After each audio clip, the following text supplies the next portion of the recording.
सोचो एक देश जहां बर्फ ही बर्फ है, जहां लोग बहुत कम रहते हैं और जो दुनिया के मैप में सबसे ऊपर नॉर्थ में है।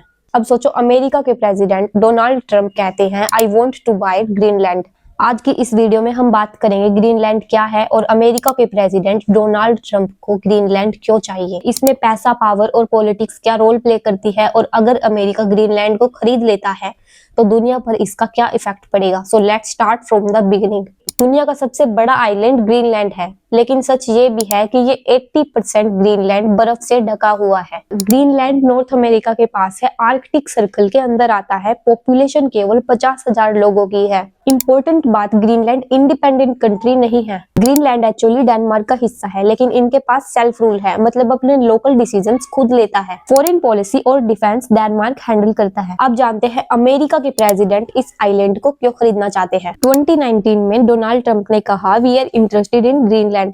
लोग शॉक्ड हो गए, लोग हंसने लगे, बट ट्रंप मजाक नहीं कर रहे थे। ट्रंप के पास 5 स्ट्रॉन्ग रीजन थे ये बोलने के। पहला रीजन है military and security power. Greenland location wise बहुत स्ट्रेटेजिक जगह पर है, रशिया के बहुत पास, आर्कटिक रीजन में, यूरोप और अमेरिका के बीच। ग्रीनलैंड पर ऑलरेडी यूएस का मिलिट्री बेस है, Thule air base, space and missile tracking. अगर अमेरिका ग्रीनलैंड को खरीदता है तो रशिया और चाइना पर नजर रखना आसान हो सकता है। आर्कटिक कंट्रोल स्ट्रॉन्ग होगा। Greenland gives military advantage. Reason 2, natural resources, hidden treasure. Greenland की बर्फ के नीचे छिपा है खजाना, जैसे oil, natural gas, gold, uranium, rare earth mineral. ये minerals mobile, electric cars, missiles, satellite सब में यूज होते हैं। चाइना ऑलरेडी इन रिसोर्सेज रेस है। ट्रंप नहीं चाहते कि चाइना आर्कटिक पर कंट्रोल करे। Reason 3, climate change advantage, global warming से।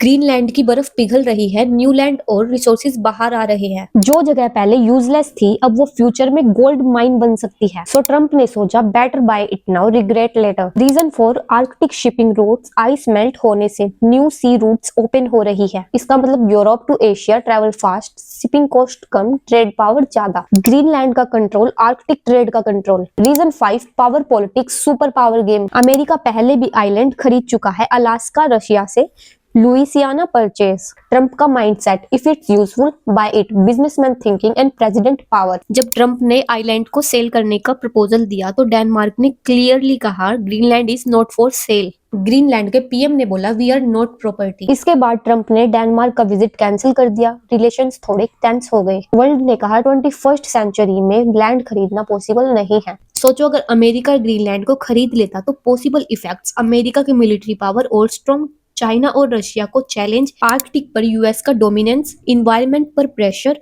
इंडिजिनस पीपल के राइट्स का रिस्क। यानी पावर के साथ प्रॉब्लम्स भी होती। एक्चुअली ट्रंप का आइडिया क्रेजी नहीं था, आउटडेटेड है। आज कंट्रीज लैंड नहीं बेचती, पीपल की आइडेंटिटी इंपॉर्टेंट होती है, इंटरनेशनल लॉज एग्जिस्ट करते हैं। ग्रीनलैंड फ्यूचर में इंडिपेंडेंट हो सकता है, लेकिन किसी का समान नहीं। सो ट्रंप ग्रीनलैंड इसलिए चाहते थे क्योंकि power, resources, military advantage, future planning. लेकिन सच ये भी है कि दुनिया केवल पैसों से नहीं चलती। रिस्पेक्ट, पावर, पीपल भी मैटर करते हैं। And remember one thing, not everything valuable can be purchased. Video पसंद आए तो लाइक, शेयर, सब्सक्राइब जरूर करें और कमेंट में जरूर बताएं what do you think, was Trump right और रॉन्ग।